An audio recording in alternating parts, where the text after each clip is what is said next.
성경 말씀 봉독하겠습니다.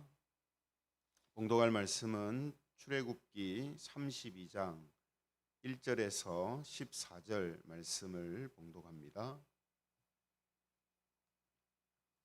출애굽기 32장 1절에서 14절까지 말씀을 제가 봉독하겠습니다. 말씀을 찾으셔서 함께 보겠습니다.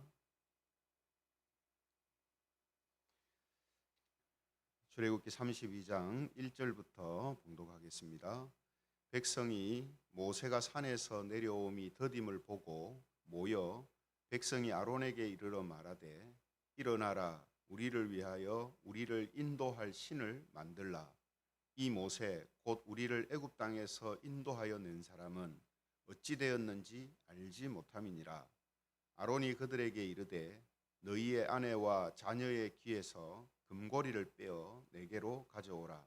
모든 백성이 그 귀에서 금고리를 빼어 아론에게로 가져가매 아론이 그들의 손에서 금고리를 받아 부어서 조각칼로 새겨 송아지 형상을 만드니 그들이 말하되 이스라엘아, 이는 너희를 애굽 땅에서 인도하여 낸 너희의 신이로다 하는지라.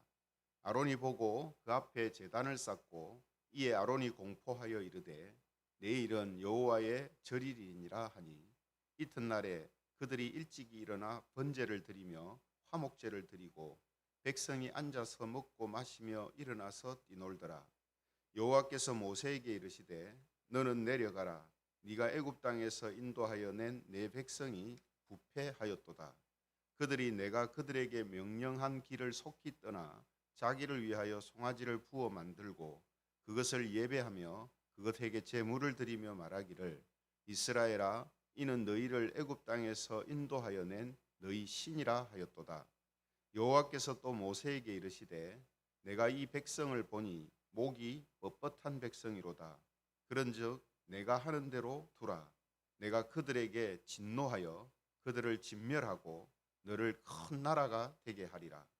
모세가 그의 하나님 여호와께 구하여 이르되 여호와여, 어찌하여 그 큰 권능과 강한 손으로 애굽 땅에서 인도하여 내신 주의 백성에게 진노하시나이까?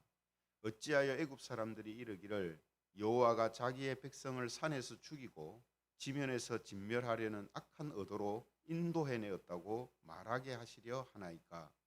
주의 맹렬한 노를 그치시고 뜻을 돌이키사 주의 백성에게 이 화를 내리지 마옵소서. 주의 종 아브라함과 이삭과 이스라엘을 기억하소서. 주께서 그들을 위하여 주를 가리켜 맹세하여 이르시기를 내가 너희의 자손을 하늘의 별처럼 많게 하고 내가 허락한 이 온 땅을 너희의 자손에게 주어 영원한 기업이 되게 하리라 하셨나이다. 같이 읽겠습니다. 여호와께서 뜻을 돌이키사 말씀하신 화를 그 백성에게 내리지 아니하시니라. 아멘. 오늘 이 시간에는 화평하게 하는 자, 화평하게 하는 자, 이런 제목을 가지고 하나님 말씀을 함께 나누겠습니다. 오늘 우리 성경에 나오는 내용은 참 어떻게 보면 황당하고 놀라운 일이 일어나는 것을 기록하고 있는데요. 어떤 일이 일어나는가 하면 지금 모세가 시내산에 올라가서 하나님께 말씀을 듣고 율법과 성막을 이제 전해 듣는 이런 기간이 지나가고 있거든요. 그래서 약 40일 동안 그 시내산에서 있는 동안 하나님께서 모세에게 함께 하시는 그 시간이 흐르는 가운데에서 산 밑에서는 어떤 일이 일어나냐면 백성들이 이 모세가 없는 40일을 참지 못하고 금송아지를 만들어 가지고 그것을 하나님이다 이렇게 말하면서 축제를 이제 벌이고 있었습니다. 그래서 지금 성경의 이 장면을 보면 정말 대조되는 모습이 지금 나타나고 있지 않습니까? 산 위에서는 하나님께서 이스라엘 백성들에게 은혜를 베푸시려고 지금 율법과 성막에 대해서 모세에게 말씀해 주고 계시는데 산 밑에서는 지금 사람들은 하나님을 불신하고 배신하는 이런 이제 모습이 벌어지고 있다라는 것이죠. 그래서 1절에 이제 보시면 이런 일이 이렇게 시작되고 있음을 이제 보여주고 있습니다. 본문 1절에 보면 백성이 모세가 산에서 내려옴이 더딤을 보고 모여 백성이 아론에게 이르러 말하되 일어나라 우리를 위하여 우리를 인도할 신을 만들라. 여러분 지금 백성들이 아론에게 신을 만들어 달라고 요구하면서 그들이 제시하는 기준 요구가 뭐냐면 우리를 위하여 우리를 인도할 신을 만들라 하는 것입니다. 우리를 위하여. 그죠? 그래서 여러분 사람들이 이제 원하는 것은요. 항상 자신들을 위하는 신입니다. 그러니까 사람이 신을 위하는 것이 아니고 신이 사람을 위하는 것을 원하거든요. 이것이 사람의 종교성입니다.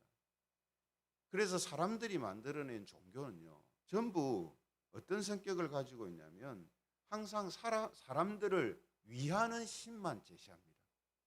복을 주는 신, 또 잘되게 하는 신, 성공하게 하는 신, 이런 신을 사람들한테 제시할 때 사람들이 가지고 있는 그 종교성이 발휘되어져서 그 신을 자신들이 믿는다는 거죠. 뿐만 아니라 사람들은 항상 자기들이 원하는 뜻과 자기들이 바라는 삶이 우선이 되는 종교 생활을 원합니다. 그러니까 내가 원하는 대로 하는 종교를 원하는 거지 내가 종교에 맞춰서 뭔가를 해야 되는 것을 원하지 않는다는 거죠.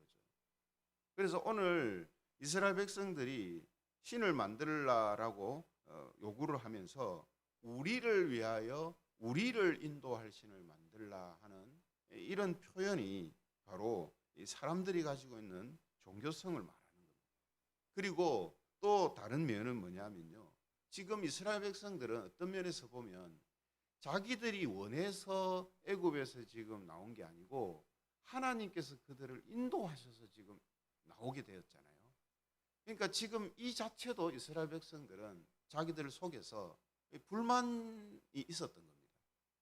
그러니까 왜 우리가 여호와라는 신에 의해서 이렇게 이끌림을 당하고 이렇게 지금 애굽에서 나와서 고생해야 되나 이런 불만이 그들 속에 있었던 거죠.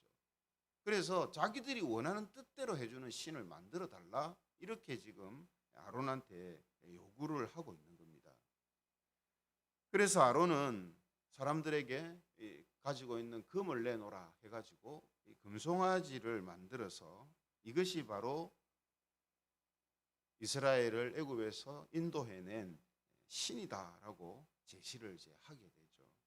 그래서 사람들은 그 앞에서 먹고 마시고 이제 축제를 이제 벌이게 됩니다. 당연히 이런 장면을 하나님이 아시죠.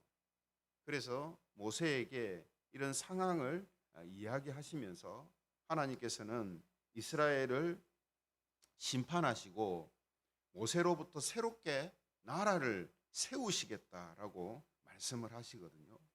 10절에 보시면은 이렇게 말씀합니다. 그런즉 내가 하는 대로 두라. 내가 그들에게 진노하여 그들을 진멸하고 너를 큰 나라가 되게 하리라.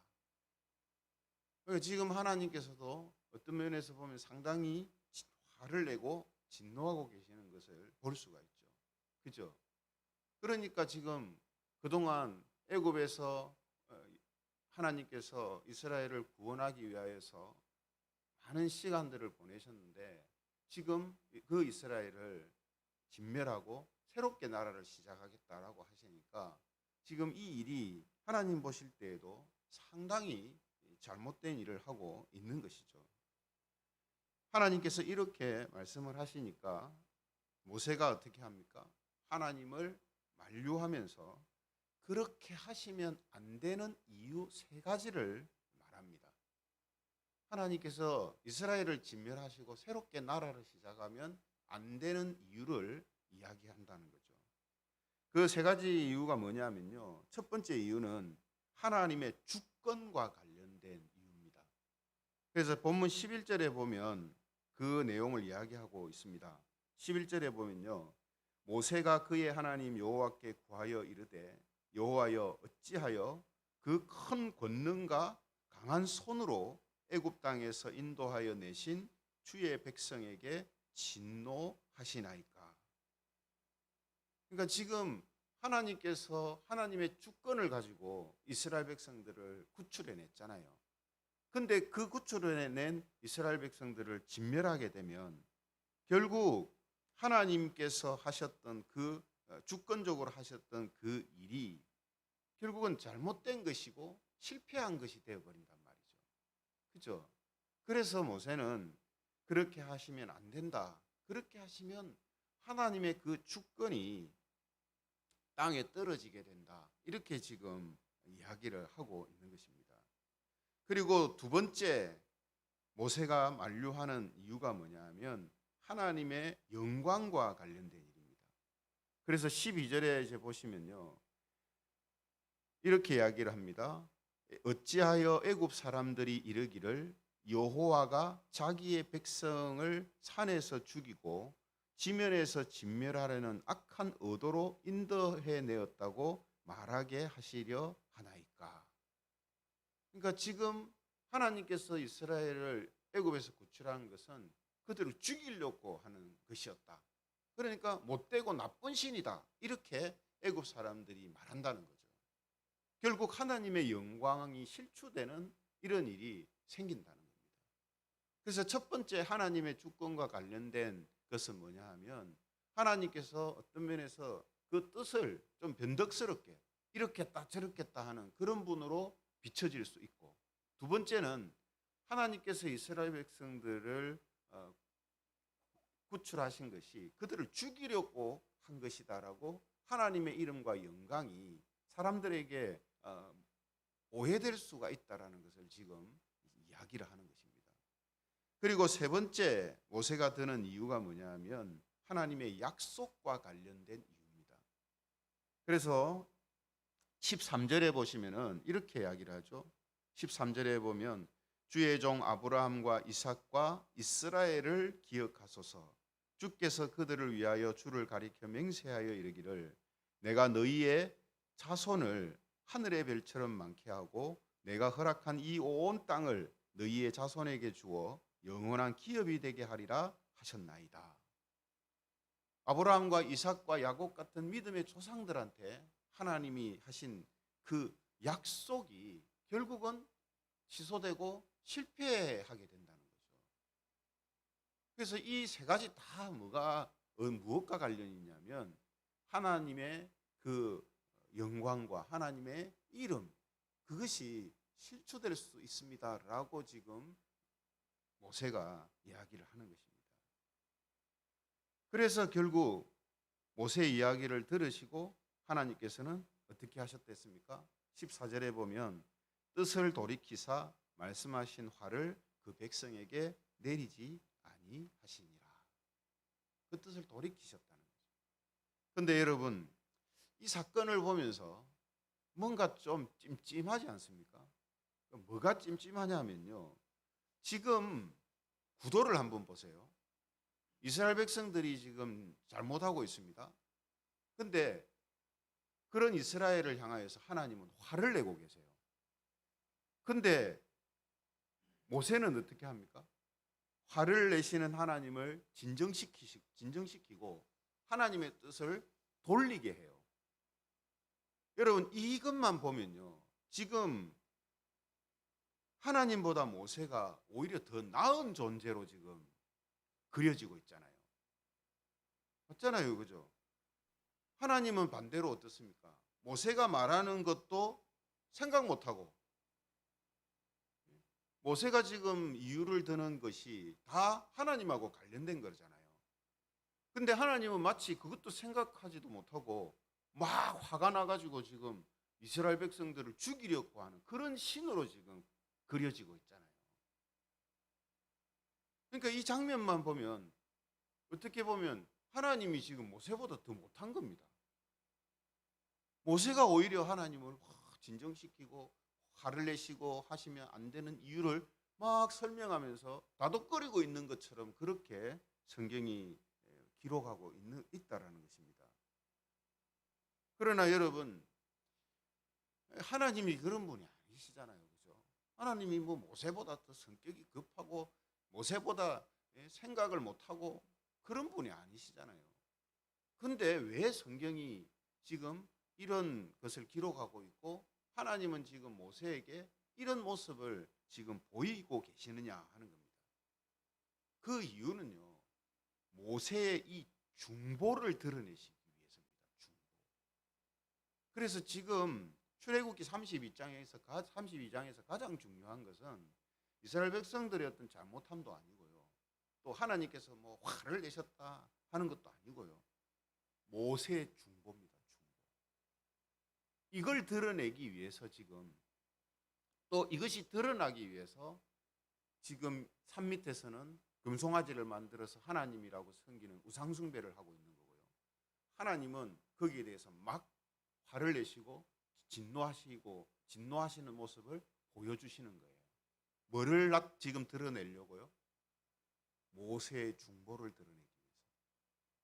왜 하나님은 지금 모세의 중보를 드러내시려고 하냐면 모세의 이 중보가 곧 중보자 되시는 예수 그리스도와 그분을 통해 베풀어질 은혜를 드러내는 그런 통로가 되는 것입니다.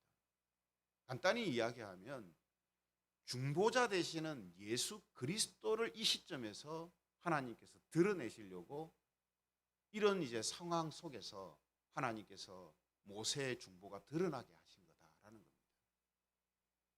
여러분, 이 중보라는 게 뭡니까? 중보는 적대 관계에 있는 원수 관계에 있는 양자 사이에서 화해와 일치를 도모하는 일을 중보라고 이야기하거든요. 그죠? 근데 지금 여러분 시내산에서 지금 하나님께서 이스라엘 백성 모세한테 뭐를 지금 말씀하셨어요? 율법도 말씀하셨지만 또 성막도 말씀하셨잖아요. 율법과 성막이 가지고 있는 가장 중요한 기능이 뭐냐면 중보의 기능입니다. 성막만 보더라도 그렇죠? 뭐 율법도 그래요. 율법도 결국은 이런 것을 하라, 이런 것을 하지 마라 하는 그 규례잖아요. 왜 하나님이 이걸 주십니까? 하나님의 진노가 그들에게 임하지 않도록 하기 위해서거든요. 율법이 없으면 그들이 무례히 행하고 악하게 행하여서 하나님의 진노를 당할 수밖에 없기 때문에 율법을 주셔서 그런 것을 모면하라고 하시는 거거든요. 그러니까 율법의 기능은 한 가지 기능이 뭡니까? 중보의 기능을 하는 거예요. 하나님과 이스라엘 사이에서. 성막도 마찬가지입니다. 성막은 뭐 하는 곳입니까? 죄로 인하여서 하나님께 가까이 나아가지 못하는, 화해되지 못하는 그런 상황에 있는 이스라엘을 성막을 통해서 제사를 드리게 하심을 통해서 하나님과 이스라엘 사이에 중보가 일어나게 하시잖아요. 그죠? 그리고 율법도 그렇고 성막도 그렇고 궁극적으로 다 어디를 향해서 갑니까?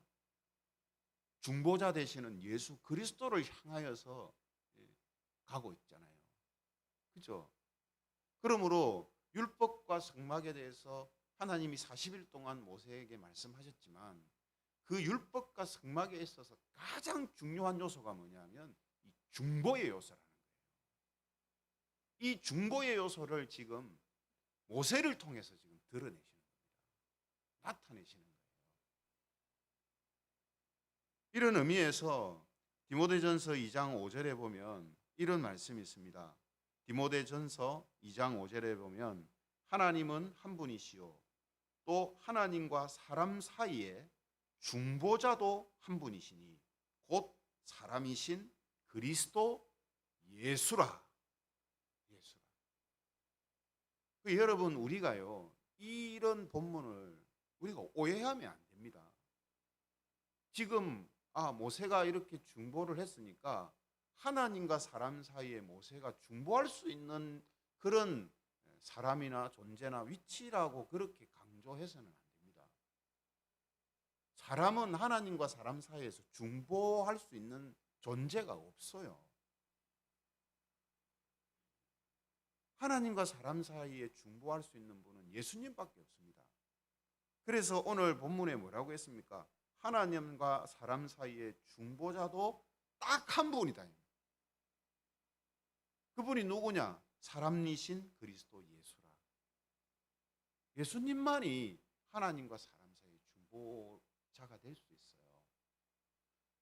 그래서 지금 모세의 이런 모습은요, 모세 자신의 중보의 어떤 능력을 혹은 어떤 역할을 지금 드러내는 게 아니라 예수 그리스도의 중보자 되심을, 예수님만이 우리의 중보자 되심을 지금 드러내는 겁니다. 율법과 성막도 마찬가지고요. 율법과 성막도, 율법 자체가, 성막 자체가 중보의 기능을 하는 것처럼 보이잖아요. 하나님과 사람 사이에. 그러나 그것은 일시적입니다. 임시적이에요. 하나님과 사람 사이에 완전한 중보를 할 수 있는 분은 율법도 아니고 성막도 아니고 모세도 아니고 어떤 사람도 아니에요. 예수님밖에 없다 이 말이죠. 이걸 하나님이 지금 드러내시는 겁니다. 예수님의 중보는 어떤 것까지 중보하냐면 오늘 이스라엘이 하고 있는 이 행태는요, 하나님께서 말씀하신 율법 중에, 그리고 그 율법을 대표하는 십계명 중에 가장 큰 죄를 짓고 있는 거예요. 1, 2계명을 어기고 있는 거잖아요. 다른 신을 찾고 우상 숭배하는 거잖아요. 가장 큰 죄를 지금 짓고 있는 겁니다.